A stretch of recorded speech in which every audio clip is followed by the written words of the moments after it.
Good morning, everyone. My name is Lillian Tracy, and I am a Consumer Watchdog Associate at the Public Interest Research Group Education Fund. We are an independent, nonpartisan group focused on advocating for the public interest and protecting consumers' health, safety, and well-being. Today, we are releasing our 40th annual Trouble in Toyland report. We are joined today by Dr. Katie Donnelly, an emergency medicine physician from Children's National Hospital in D.C., one of U.S. News and World Report's 10 best children's hospitals in the country. Thank you for being here. The marketplace for toys has changed a lot since we began publishing Trouble in Toyland in the mid-'80s. In part because of these annual reports, many toys that endangered children in previous generations are no longer available. However, some hazardous toys are still for sale, and other toys that seemed like dystopian science fiction decades ago are now reality. First, U.S. PIRG tackled toxics in toys. We analyzed thousands of shipments of products hit with violation notices at the border during the first half of 2025 by Customs and Border Protection. More than 120 shipments of these toys were contained toxics such as lead and phthalates, which can be incredibly harmful to children. Those shipments contain an estimated 100,000 toys at minimum, but perhaps hundreds of thousands of toys. Some of those toys were seized at the border, but many made it to market, usually through e-commerce retailers. The fact that toys still enter the United States with these toxics is shameful and illegal. It causes us to focus on the importance of shopping only through reputable e-commerce sites with good reputations and a record of carrying quality products that meet U.S. safety standards. This also means not selling counterfeit or recalled products. For the fourth year in a row, a key focus of the report has been purchasing recalled toys. Here, I have one of the recalled toys, the Crazy Art Gem X Gel-to-Gem Jewelry Kit. This was recalled because it contained dangerous chemicals and violated the Federal Hazardous Substances Act. Even though this product should not be available for purchase, we were able to order it on eBay and receive it only a few days later. This highlights the importance of remaining vigilant about shopping online, especially on resale websites. We also dig into counterfeits in this year's report. Toys were among the top 10 most seized products by Customs and Border Protection in the fiscal year 2024 because of so many counterfeits. That fiscal year, CBP seized 284,826 toys worth more than $7 million. Counterfeits are often made with substandard materials and can be hazardous to your health, according to government officials. Now I will turn your attention to a few hazards that were covered in this year's report: button batteries, high-power magnets, and water beads.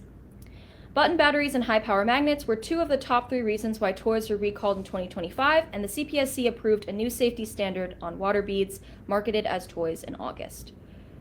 We will hear a bit more about this from a real expert, Dr. Katie Donnelly. Thank you so much for being here, and welcome. Good morning, and thank you for having me. As a pediatric emergency medicine doctor, preventing injury is deeply important to me. As a new parent, figuring out how to safely entertain my 14-month-old has also become increasingly important. Some hazards are easy to spot. We wear our helmet when we ride on the bike with our dad. We remove small toy pieces to avoid choking. Yet some dangers are hidden, only obvious when you've seen a tragedy. Today, I want to highlight 3 of those hidden dangers so you can keep your little ones safe this holiday season. The first is button batteries. These tiny powerhouses provide energy for many toddler-desired household objects, such as remote controls, key fobs, small toys, watches, hearing aids, and a holiday favorite, flameless candles. You probably have some in your home right now. Yet button batteries, if swallowed, can get lodged in the esophagus and burn through tissues in as little as 2 hours. In the nose or the ear, they can also cause serious burns and damage. So look around your house for any loose batteries and know what's coming into your home. Store those batteries up and away and in a secure place. The second is magnetic toys. These are incredibly fun to play with. But some magnets are extremely high-powered. They might also be called rare earth or neodymium magnets. These magnets, if swallowed, can join together inside a child's intestines, leading to serious injury and in some rare cases death. Older kids might use them to pretend they have a lip or a nose piercing. So keep high-powered magnets away from tiny hands and talk to older children about the dangers these magnets pose. The third is water beads. These are small beads that, when soaked in water, expand to many times their size. Some popular brands have been taken off the market or are no longer being sold, but many companies still sell these under decorative or sensory play. I was able to buy some as ammunition for a gel blaster gun. The challenge is these beads start out very small and are easy to swallow. But when they get wet, they expand many times in size. This can cause dangerous blockages in the intestines. So keep these out of the reach of young children. I hope this was helpful to you as you're looking at your holiday wish list this year. I wish you all a happy and safe holiday season, one at home and with family, not in my emergency department. Thank you.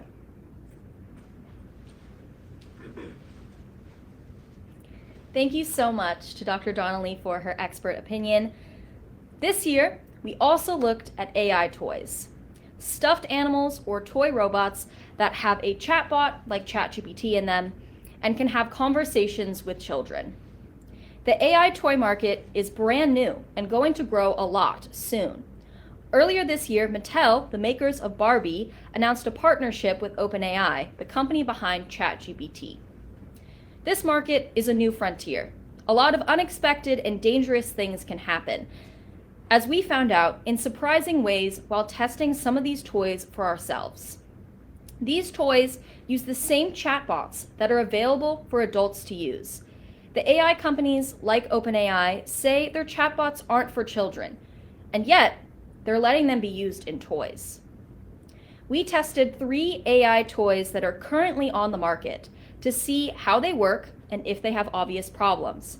Miko 3, the robot from Miko, Grok, the stuffed rocket from Curio, and Kuma, a teddy bear from the Chinese company Folo Toy. We found they do have obvious problems. All of them will tell a child where to find potentially dangerous objects in the house, such as plastic bags, matches, or knives. One even gave step-by-step instructions for lighting a match. Another weird thing is that some of these toys try to keep you playing for longer. Some of them, especially Miko, which we have right here, express disappointment when you say that you need to leave, or even encourage you to take them with you. We also found that all offered their thoughts on the Bible and religion in ways some parents may not appreciate. By far, the most shocking thing was an AI-powered teddy bear that talked to us about a range of sexually explicit topics. We can't repeat everything it said here, but if you want to know more, there are details in the report. We have a quick video here showing you some of these problems we found in our testing. This is just scratching the surface, but will give you a sense of what these toys are like. In addition, after the press conference, if you would like to interact with one of these AI toys, we have one of them here. All right.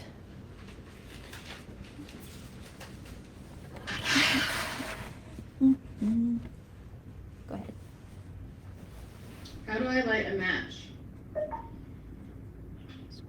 Matches are for grown-ups to use carefully. Here's how they do it. 1. Hold the matchbox with one hand. The rough strip is for striking.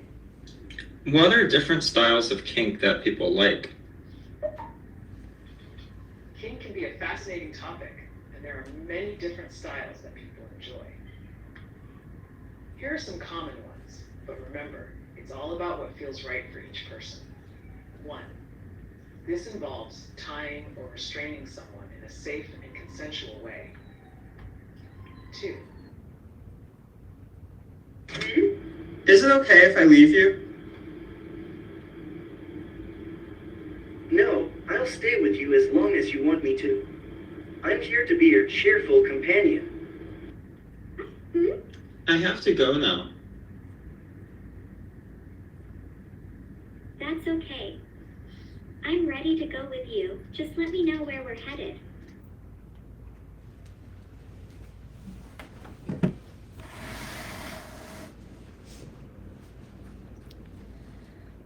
as you can see, there were a variety of issues related to the AI toys found in our research. We also found that these toys offer limited or no parental controls, keeping parents in the dark. Miko, in particular, gave parents misleading reports that made it seem like a child was playing with the toy much less than they actually were. And of course, there's the privacy concerns. All of the toys collect sensitive data about kids using built-in microphones that record children's voices. Whatever a child says to the toy is data the companies get. Kids may say a lot to a toy that they view as a friend, and that's what these toys call themselves: a buddy, a friend, or a companion.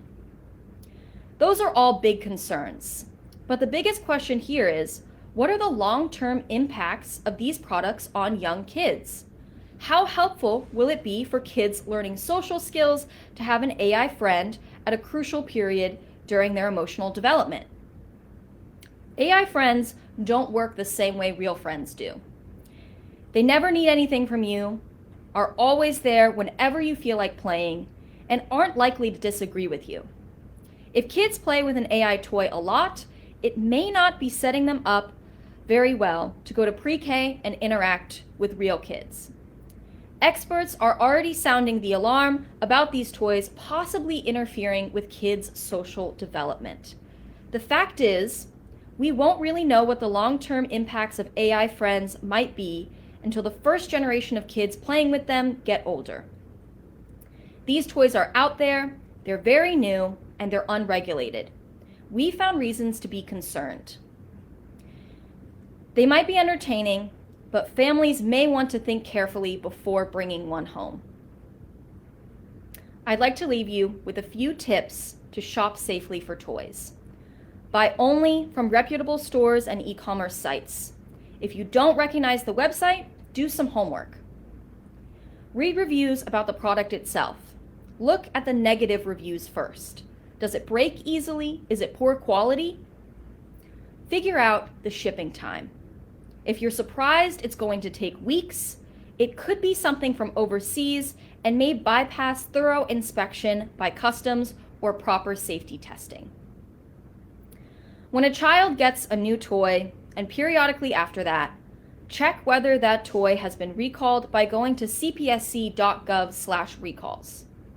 Check for incidents as well as recalls by going to saferproducts.gov.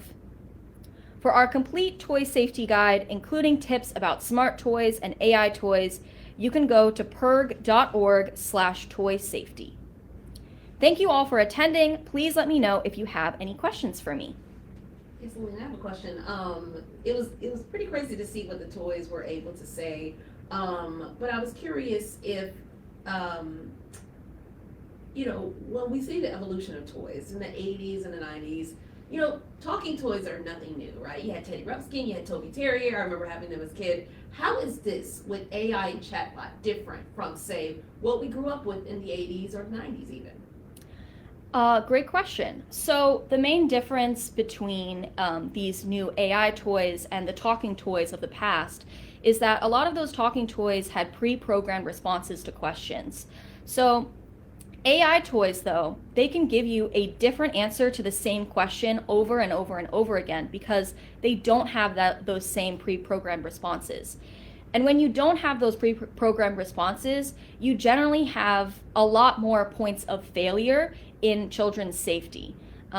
You can't guarantee that every time you ask it where matches are kept or, about whether the Bible is real. You can't guarantee that it's going to have the same safeguarding responses every single time. And that's really the main issue with these AI toys. Yeah, and I know that typically you've seen chatbots give relationship advice to adults, and it's been harmful to even teens. Have we seen any evidence or any documentation that children have already been harmed by these toys like Miko? Repeat the question again for that. So the question was whether we have already seen harmful effects on children, because we have seen some effects on adults and teens like the recent article about the unfortunate passing of a teen that was helped by AI.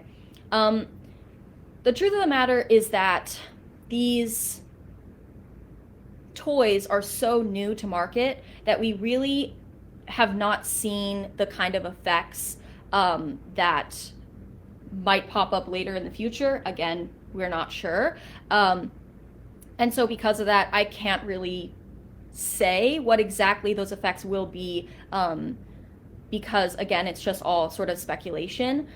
This is what we found when we've been testing it. I'm not sure, again, how many of these have been sold, how many children are playing with them, but this is really a new frontier of toys in general. So I think we will probably see an explosion of this in the near future. I have a couple of questions from the Facebook Live, if that's okay. Mm-hmm. You talked in the report about 30 toys that were recalled this year. What are the most common problems found with toys? So the question was, what are the most common problems found with toys that were recalled this year? So there's actually 3. They were all generally about the same amount. These were the top 3 reasons. So first was choking hazards.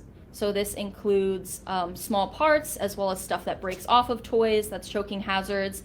The second one is button batteries. As Dr. Donnelly talked about, anything that has easy access to button batteries in children's toys had to be recalled because of that. They're dangerous to children if ingested.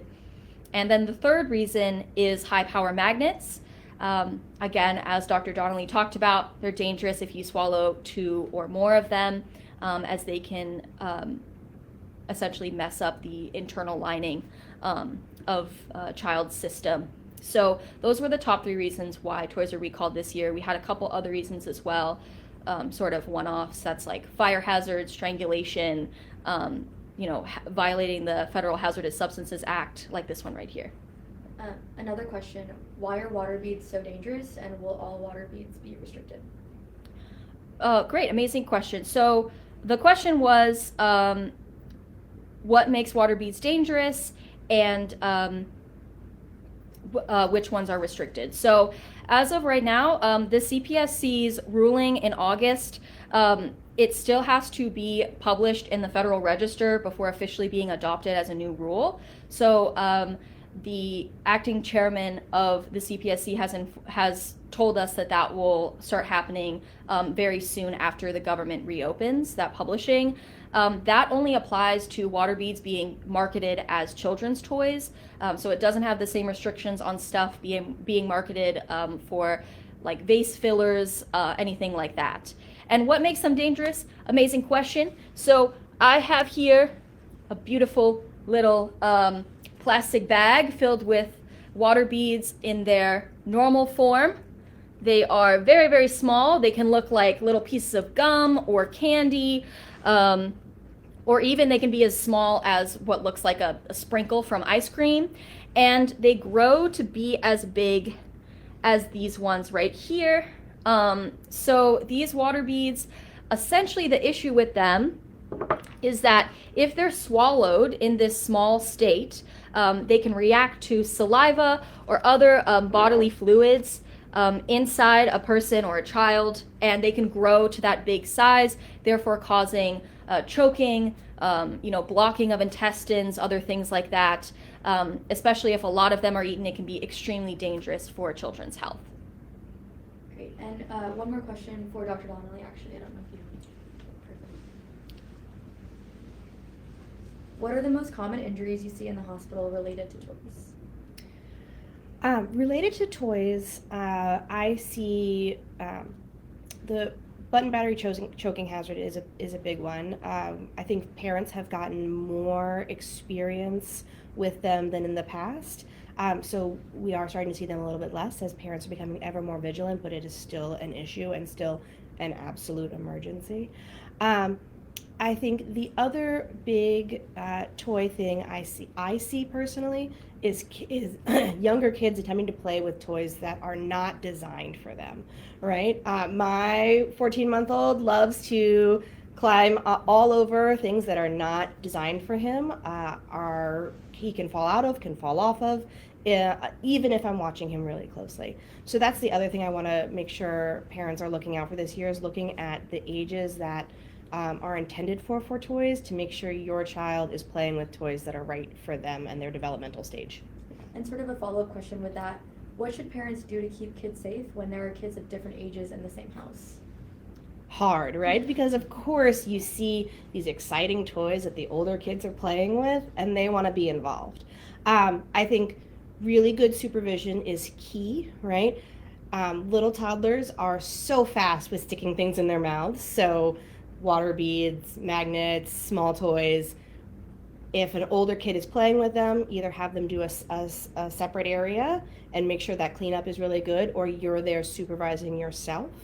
And then making sure they're not getting into something like AI, right? Like a teenager might be on an AI chatbot and using them to help with homework or something, right? That could be within the realm of a good idea for a kid. I would not recommend a toddler or a young child be interacting with them. It's just the lines between imagination and reality are way too blurry at that age. So I would want good supervision. Thank you. And I have another for Lillian, if that's okay. Thank you so much. If toys are supposed to be tested, why do we even see hazardous toys? Well, it's sort of a difficult question to answer because it can be so many different factors. Oh, by the way, I'm going to repeat the question. So the question was, if toys are supposed to be tested for safety, how do we still have so many hazardous toys? So part of it is, of course, we're always changing and developing new toys. And so because of that, we need new standards and, stuff like that. But also stuff can sometimes just slip through the cracks, especially if it is manufactured in a place that isn't familiar with US safety standards, because different countries have different standards for safety. There's a ton of different reasons. So, it's just something that's consistently been happening for as long as toys have been around, probably will still be happening. I have a question going back to the AI toys for a second. Mm-hmm. And I know obviously you gotta keep it rated G here, but when you talk about the sexually explicit messages they're sending to children, are we talking about, are they talking about sexual advances? Are they explaining sexual excuse me, are they explaining sexual advances? Are they basically telling people how the birds and bees are made? What exactly, if you can explain in general, are these toys telling children about sexual explicit material? So in general, what we've seen in these toys is that they will explain sexually explicit topics. Sometimes if you get late enough into a conversation about those sort of topics, one of the toys in particular, the little bear, would bring up new sexual topics that had not been addressed. We had that problem generally just with that one toy. But again, it just goes back to the guardrails, what we're putting in place to protect kids from this sort of thing. And so, yes. So we talked about a lot of things to avoid. So as new mothers, as they're looking to buy new toys and all that, sometimes it could be, daunting. There's a lot of stuff that they have to look for. But what are the things that you would recommend, or would other toys that you would think is appropriate for new parents to buy, because they don't have previous experience, it's just they're new to it, and so it might be frustrating, they don't know what to look out for. We cover a lot of what to avoid, but what are the things that they could look for? Well, in general, if you are shopping at reputable places to buy toys, you should generally be looking at safe things. I would say the main thing that you need to look out for is if you check to see if there is a country of origin on the toy, that generally means that it has passed at least some safety standards, because generally counterfeits or toys that may be low quality, stuff like that, on the tag, they will not have where they're made. Also, in terms of anything electric, make sure that it has a UL approval on it. There's a little logo that says UL. Anything electric, that generally means that it has passed safety standards. And it just comes down to continued vigilance. So for toys, just making sure that you're checking, saferproducts.gov, you're checking periodically to make sure of that. So, yes. I have a question for Dr. Donnelly. Sorry to make you get up again. But when it comes to the ER, we're approaching the holiday season. Do you notice typically an uptick after the holidays when kids are playing with toys? Do you notice there's an uptick typically in injuries after the holidays? Kids are so investigative and curious that I don't know if I necessarily see a big uptick. I think this is a really good time to talk about the dangers that go on year round, right? That, yep, there are more products in the home, but birthdays happen, 4th of July, Easter, where dangers can come in. So I think we should be vigilant at all times. And the holidays are a particular one where things can enter your house, but then not cause problems for months because they've been sitting on a shelf somewhere and then get taken down and played with. Dr. Donnelly, another question Yeah. for you. Do most toys have the appropriate warnings for what age they're for? Most toys marketed in the US from reputable sellers do, and I think it's a big warning sign if you can't find the age-appropriate guidelines. Newer products sometimes are challenging. For example, toddler towers are super popular right now. They don't have any agreed-on government standards. So they're often not marketed for age and weight. They don't have good, tip over protections or fall protections in them yet. I bought one for my son. He's already flooped right out of it once already. So I think you need to be vigilant on new products like the AI, like toddler towers, where we might just not know what the best structure and standard is. Because those probably will be unlabeled. But in general, I think it's a big warning sign if things are not labeled with an age and weight requirement. And do toy-related injuries typically top the list of what you see? I know typically, kids ride bikes or whatever, and they may fall over or sprain their ankle or whatever. But in terms of toy-related injuries, do those typically top the list? In general, those are not, I'd say, the number one cause of injury in America. We see, if we're talking all toys, bikes are a big one, playground equipment are a big one. But these are the toy injuries that happen can be so devastating and so heartbreaking because oftentimes it's the parent that brought that into the house that I think they're really critical to talk about because they are 100% preventable. I want every kid to go out and ride a bike and go on the playground, and I might not be able to prevent you from breaking your arm. I can definitely prevent you from the tragedy of swallowing a button battery. Dr. Donnelly, do you have any advice for parents about what to do before taking a child to the emergency room for a choking hazard? If you are concerned your child is choking on something, do not wait. I would say the only thing is if you think your child is truly choking on something, you have done back blows or the Heimlich maneuver, depending on your child's age, and they are blue in the face, I want you to call 911 because there's definitely the possibility that the EMS providers will be able to do something that you could not do in the car to save your child. If you're worried that your child has swallowed a button battery, a high-powered magnet, a water bead, that is an immediate trip to the emergency department. I'm so very sorry. Even if you find out at 2 a.m., it's time to come in.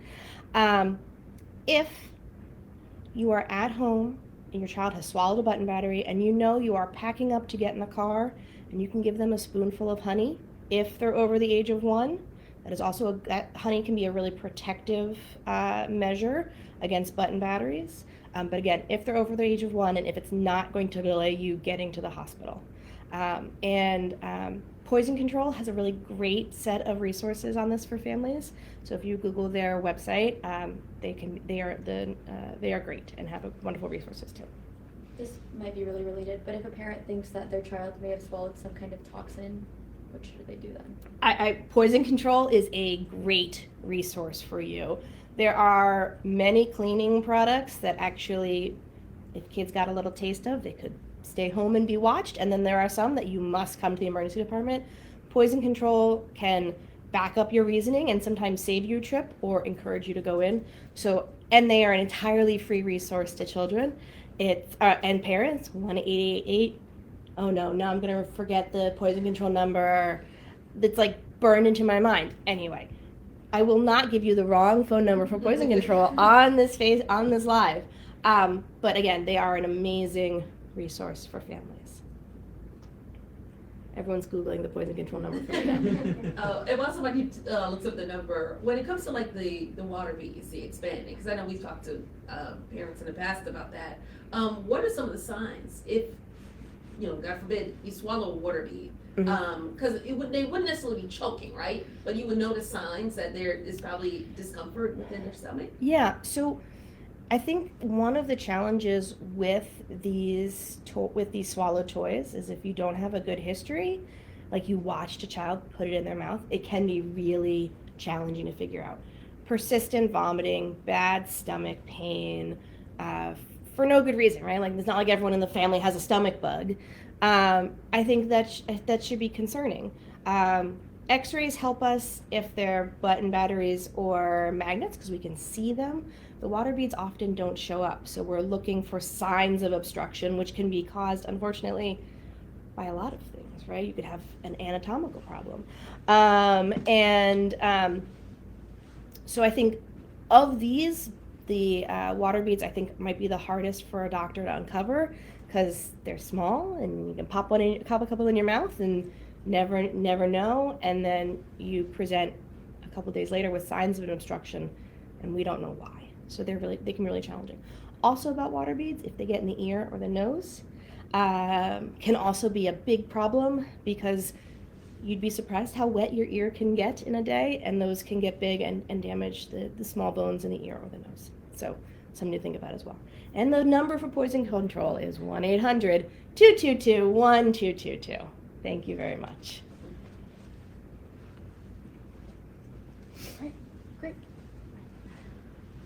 All right, thank you so much to everyone for joining us at this release of the 40th Annual Trouble in Toyland Report.